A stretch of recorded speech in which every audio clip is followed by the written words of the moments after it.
Nandito tayo ngayon sa Yongqingpang, isa sa mga pinapasyalan ng iba't ibang mga turista, hindi lang dito sa China, kundi sa iba't ibang bansa, mga dayuhan, para makita yung kultura, yung tradisyon ng Guangzhou.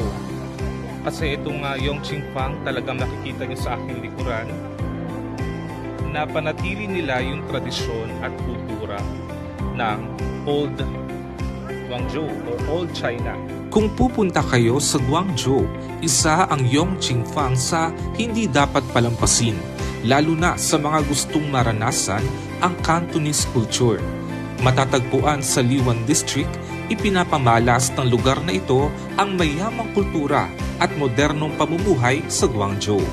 So ngayon lakad-lakad muna tayo dito sa paligid ng Yongqingpang. Napakarami kong nakikita na mga nagpipicture, kasama yung kanilang mga mahal sa buhay.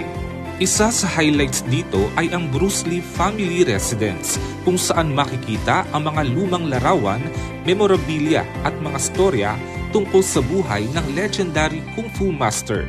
Kapag kayo ay pupunta dito sa Yongqingpang, mas magandang pumunta ng gabi dahil mas ma-appreciate mo yung ganda nitong lugar dahil sa gabi ito ay nagliliwanag. Sa katunayan, isa sa pinaka-iconic na spot dito, lalo na sa gabi, ay ang Moon Bridge. Lumilikha kasi ito ng hugis buwan kapag nag-reflect na sa tubig ang mga ilaw nito. Will you recommend it, sir, to your friends? Sure. Yeah, if you have visitors, come visit here.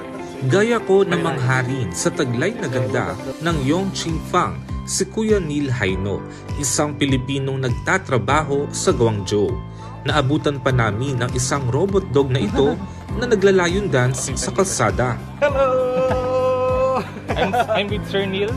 Hi! He's based here in Guangzhou. Welcome to Guangzhou! He's also a fellow Filipino here living in China. It's your first time here, sir? In This place? Yongqingpang? Yeah, first time. So what can you say about the place here? It's quite nice. It's properly done. I wouldn't be here if not for you. Kailang ipasyal eh.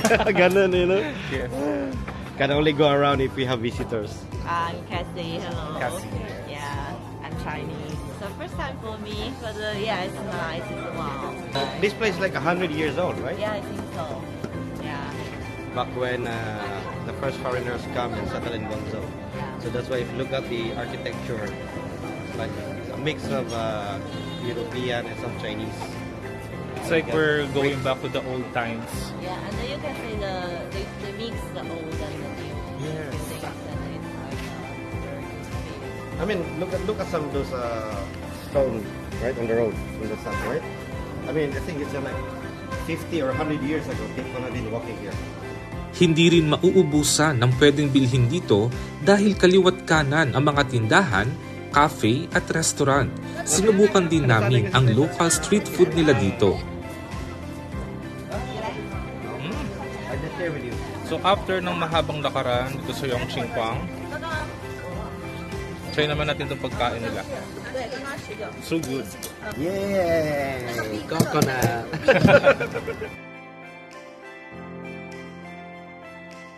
Kaya naman kung nandito ka sa Guangzhou, hindi mo pwedeng palampasin ang pagpunta dito sa Yongqingpang, where tradition meets the modern life.